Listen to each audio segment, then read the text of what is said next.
Hello, everyone, and thank you for joining us today. This is, of course, our year-end webinar. We do this every year, and the idea is to talk about some of our top, planning, tax, and of course, investment ideas after, such an eventful year that we had so far. Uh, as usual, before we get started, just a couple of admin items. This webinar will be recorded, and we'll release the recording to everyone in our next newsletter next week. None of your personal information will be in the recording, so keep that in mind. We certainly encourage you to ask questions. We appreciate your questions. Please type them in the chat box, and we will address them as we go. In terms of this disclaimer, I have to read it to you, but very quickly. Nothing that we're about to discuss today should be considered any kind of investment or financial advice. And if you decide to implement anything that we're about to share with you, we certainly recommend that you do your own due diligence or work with a qualified professional. What I, of course, always do, I look at the list of participants, those who are participating in our events, in our webinars. It's actually been rather consistent over the past several events. Like roughly half of the participants are our existing clients, and welcome everyone. Thanks for finding time to join us. And remaining half or so are people in our network, someone who's somehow, some way connected to us, but perhaps doesn't know us that well, at least not yet. So as a quick introduction, of course, I'm Alex Seleznev. I'm the founder and president of Capital Squared Financial. My business partner, Asi De Silva, has been in the wealth management industry for actually over 25 years now, and he serves as our chief investment officer. Also joining us today is our financial planning associate, Alyssa Nees. Alyssa has been helping with this presentation and will also help with the Q&A session at the end. In terms of our firm, again, for those of you who are less familiar, we specialize in retirement planning. The majority of our clients are thinking transition or perhaps already in retirement. We do a lot of multi-generational planning, which is important. We'll touch on some of that today, specifically, perhaps later in life. We're very proactive when it comes to tax planning, and I'll tell you in terms of working with our new clients specifically, that is frequently one of the main pain points that we try to address. And of course, as a boutique style firm, we always personalize our investment strategies. There are no cookie cutter portfolios here. We've been growing in a sustainable way, how I like to say. We currently work with over 70 families across 9 states in the US and actually in 4 different countries. And at this point, we manage just a little over 180 million for these families. Of course, if you would like to learn more, feel free to reach out to Asi or myself, or feel free to visit our website. With that, again, and I know many of you come to our webinars, I always try to start with something that is at least a little bit funny. It's kind of like an icebreaker, which sometimes helps, especially when you do this in person. So here's a good quote from Gloria Pitzer. Procrastination is my sin. It brings me naught but sorrow. I know that I should stop it. In fact, I will tomorrow. So the idea behind it, of course, we very much hope that you've been, dealing with your finances throughout the year. And of course, that's what we do for our clients. But just in case you've been, waiting until the end of the year to tackle all of those items, that's pretty much the idea behind our webinar today. So to get us started, we'll start on the financial planning and tax side. I wanted to cover some of the top year-end planning ideas. And just to make it very clear, this is not a complete checklist. If you're interested in that, feel free to reach out. This is something that we've been focusing on particularly over the past month or so, and usually this happens up until like mid-December. So again, I believe all of these things are important, but it's not a complete list. And then there's going to be a bonus for 2026. Okay, so for those of you who are still working, essentially, for those of you who still have some kind of earned income. Of course, this would be a good time to make sure that you're maximizing your various, retirement, or simply put, pre-tax or sometimes post-tax contributions. I'll start with the basics here. As long as you have enough income and you can actually qualify based on your joint income, if only one of the spouses works, consider contributing into your traditional or Roth IRA, depending on your level of income, depending on what you qualify for. Of course, with your employer-sponsored plan, if you're still working again, for a 1K, for a 3B, or some other kind of plan, you can see the limits on your screen. One caveat here, I guess I do want to point that out, under the Secure Act, the first version of it actually, if you're between 60 and 63, and don't ask me exactly why and how they came up with that age, you can actually contribute even more, this year. And if you're in this age range over the next couple of years, well, keep that in mind. It's a larger amount.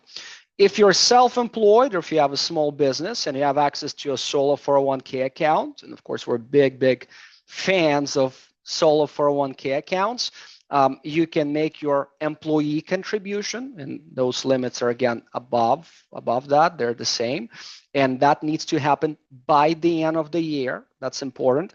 But then as essentially your own employer, you can also make an additional contribution, which would be anywhere between 20 to 25% of your net income. I'm not going to go in detail of how that's calculated, up to $70,000. That's again on a pre-tax basis.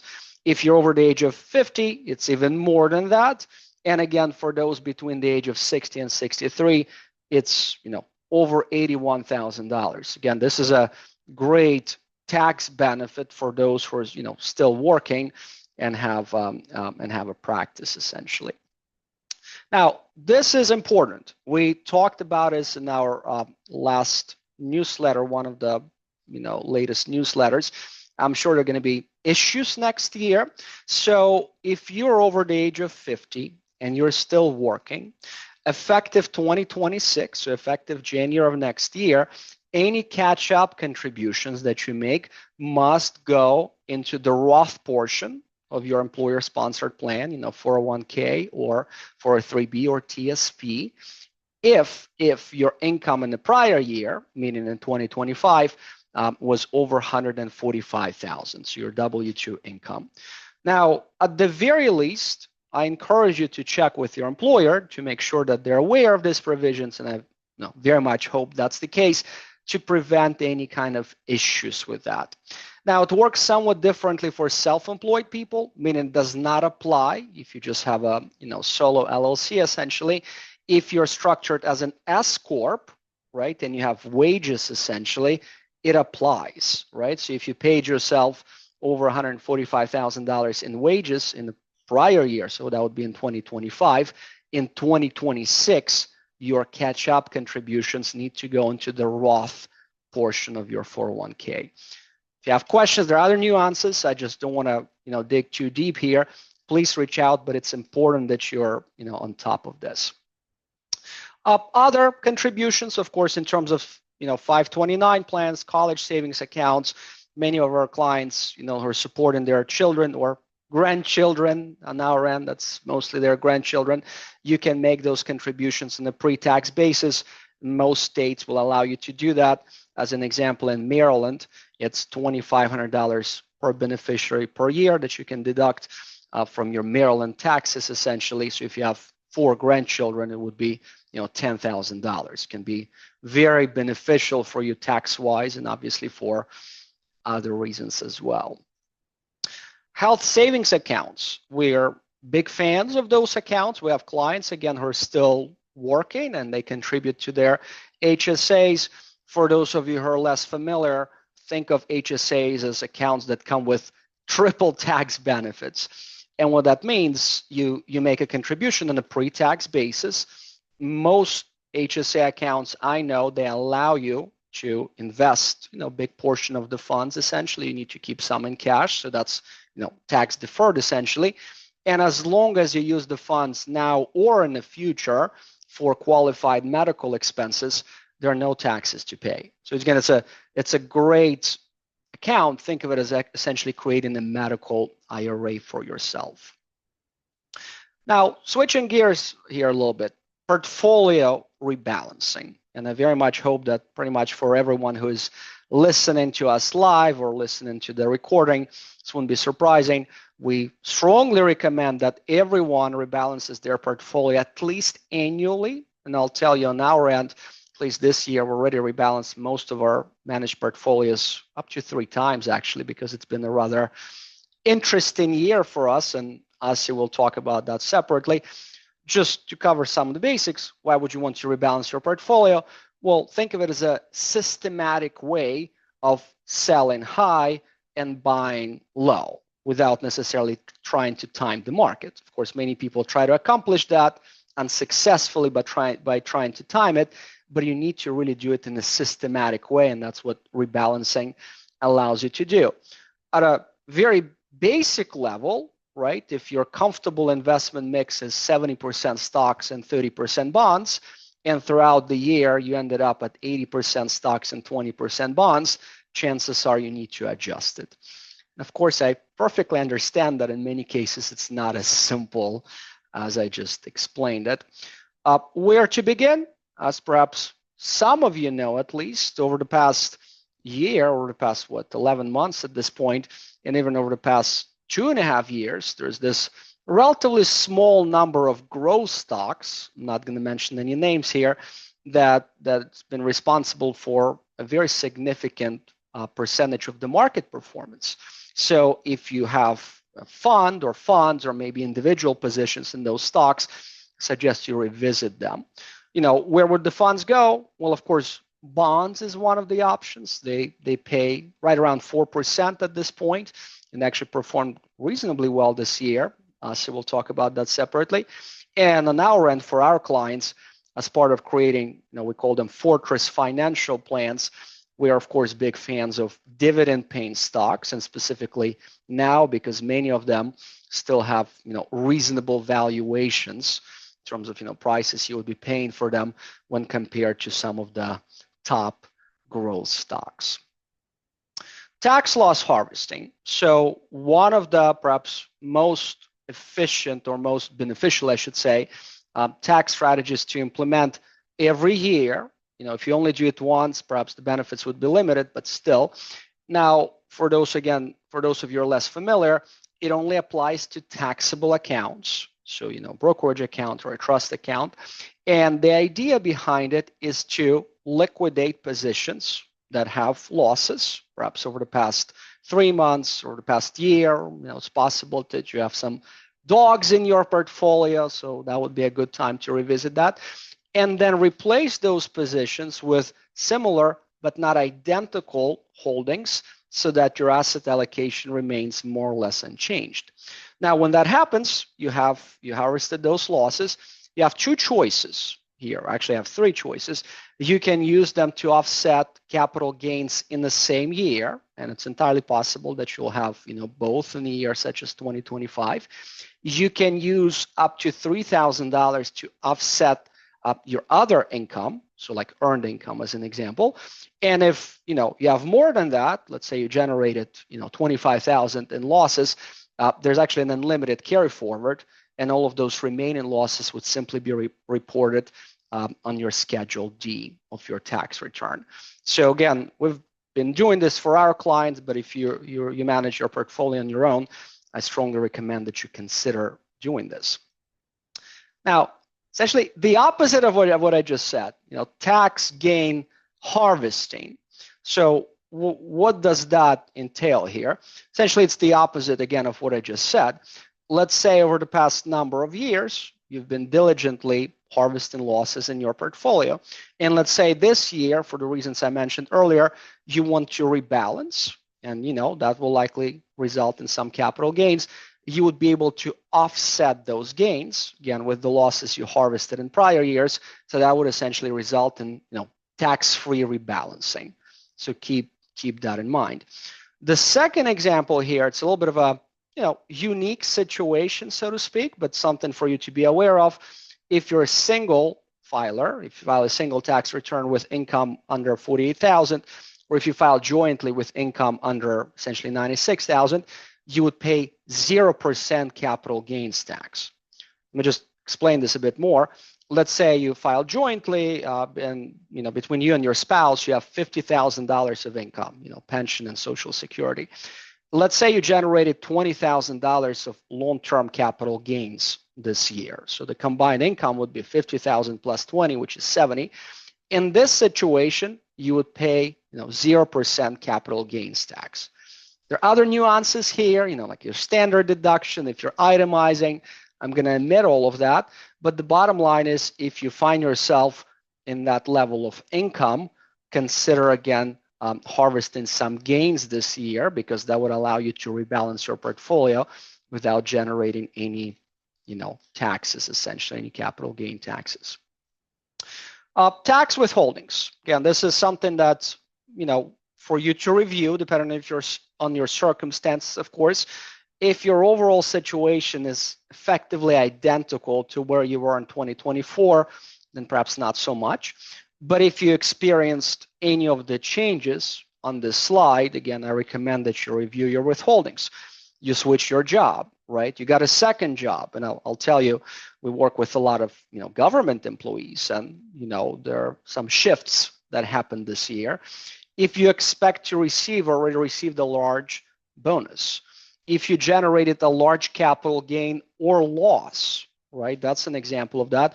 If you sold your home or your rental property, such a common example of when people sell, they forget to do the calculations, then comes the tax time and they're surprised by the tax bill. And of course, at least for us, that's perhaps the most common is when you do a Roth conversion. Usually you don't pay taxes on the Roth conversion itself, but it doesn't mean that you obviously not going to owe anything. So that's a good time to review your withholdings. What is the goal here? Perhaps I should have started with that. The goal here is to make sure that you eliminate any potential tax underpayments and related penalties. This can be small in some cases, a few $100s. If that's okay and you don't mind, then that's fine. But they can be in thousands essentially, depending, of course, on when you file your taxes. So usually, again, if there's a particular event that you experienced, I recommend that you revisit. There's still plenty of time to do that. The fourth quarter tax payments are due in January 15th of next year. So you have essentially 2 months to do that. Now, just so you know, not to get in the weeds here, if you have a hard time, estimating, you don't necessarily want to spend too much time, consider safe harboring yourself. And what that entails, paying 90% of your current year tax liability, which is sometimes challenging to estimate. So usually an easier option is to pay 100% of your prior year tax liability. Of course, you know what that is. You can just look at your 2024 tax return. And if your income is over 150,000, you need to pay 110 of the prior year tax liability. Again, it's relatively easy to estimate that. What would that accomplish? That would prevent potential penalties in April. Doesn't mean that you're not going to owe any more taxes, or perhaps you'll even get a refund, but it eliminates the penalty part of it. Tax efficient gifting. And Alyssa and I, we've been working on this over the past month or so. We're probably going to have another several weeks of that, because of course this time of year is when people want to support their family members, their charities, sometimes their friends. So a couple of ideas for you to keep in mind. Cash gifts. Not that there is anything wrong with cash gifts, but usually they're the least tax efficient. At the same time, they're perfectly fine for many small gifts. So if if you have 10 grandchildren, you want to gift each of them, $50 for Christmas, it's probably the best option. Same goes for, again, very, many small charitable gifts. The next option is appreciated stock. In many cases, it's more tax efficient. If you're dealing with your family members who are in a lower tax bracket. Let's say you have a grandson who just graduated from college, about to get his first job, doesn't have that much income. You gift some appreciated stock to your grandson. You can then sell it, and as I described earlier, perhaps pay no capital gain taxes at all. compared to you selling it, paying taxes or generating capital gains, and transferring cash. Now, charitable organization or gifts to charities, they're of course non-taxable entities, so they don't necessarily care what you give them as long as it's valuable property. The important part here, it's possible that you would reduce your taxes by itemizing, depending on your situation, but at the very least, you're eliminating the unrealized capital gains on the appreciated stock. So I can tell you again, when we start talking about larger amounts, this can be very beneficial. Perhaps many of you already know, but the annual gift tax exclusion in 2025 is $19,000 per person, per year. And if you want to do it jointly and do some gift splitting, it's actually $38,000. You can certainly gift more than that to an individual, but then you would need to file a gift tax return. Now, this one is, of course, is a biggie. This is something, again, we've been dealing with over the past several weeks now. Your required minimum distributions. I very, very much hope that everyone who is listening, let's say, in their late 60s, early 70s, understands what that is, but, cover this. Essentially, once you turn 73, you're required to take a certain amount out of your retirement accounts. It's roughly 4%. There's an actual calculation behind it. It's a requirement. So if you miss your RMD, your required minimum distribution, there's a penalty of 25%. It actually used to be 50%. Now under the Secure Act provisions, it's 25. And if you fix it on time, they will even reduce it to 10%. Now, keep in mind, if you inherited let's say an IRA account or a 401k account as a non-spouse, there are different rules. Essentially, you now need to take out the entire value of the account over the next 10 years. But you can you need to take at least your required minimum distribution, but in many cases it would be more than that, so that you fully deplete the value of the account by the end of year 10. You need to be on top of that. One of the most popular strategies for, let's say for tax purposes and of course to satisfy your charitable intent, is to donate a portion of your RMD to charities. That's what's called making qualified charitable distributions, or QCDs. One little wrinkle here, your RMDs are due at the age of 73, but you can actually make qualified charitable distributions, or QCDs, when you turn 70 and a half. So keep that in mind. How is this beneficial to you? I'll just make a simple example. Let's say your RMD this year is $50,000. You want to support, 5 charities. You want to give $1,000 to each of them. If you do a direct rollover, meaning the checks come directly out of your IRA, $5,000, the only taxable portion of your RMD would be $45,000. So that's a great way, again, to significantly reduce the taxable portion of your RMD. And finally, on the financial planning side, again, a couple of thoughts for 2026, which is right around the corner. Of course, I'm biased as a financial planner. I believe that everyone should have a plan in place, but it doesn't have to be complex. We have a number of our clients, essentially their planning can fit on one sheet of paper. And as long as they're comfortable with that, they understand what their goals are, how they're going to accomplish it, and specifically what they're going to do in times of market turbulence, which we anticipate will continue to happen. That's what you need. We certainly encourage you to establish a reasonable cash reserve fund. As of course, many of you know, in our area, for the federal employees, it's been rather challenging over the past several months. So having enough in cash reserves can be very, very important for you. The other idea here, if your situation allows for it, again, you don't have to wait until the end of the year to make many of those, pre-tax contributions in your retirement accounts, IRA, HSA, 529 plans. Consider doing it in the beginning of the year. What would you gain by that? You gain an additional year of growth, essentially. And then finally, and again, those two ideas are very much related. If you have difficulties, following your plan, we'll consider automating it as much as possible instead of, again, doing it manually. year or so. And again, consider paying yourself first. Very powerful concept when you essentially save, what you need to save if you're in that stage of your financial journey, and you essentially spend the rest. There's much more to be said about that, but again, for those of you who are struggling, that perhaps is a great way to move forward.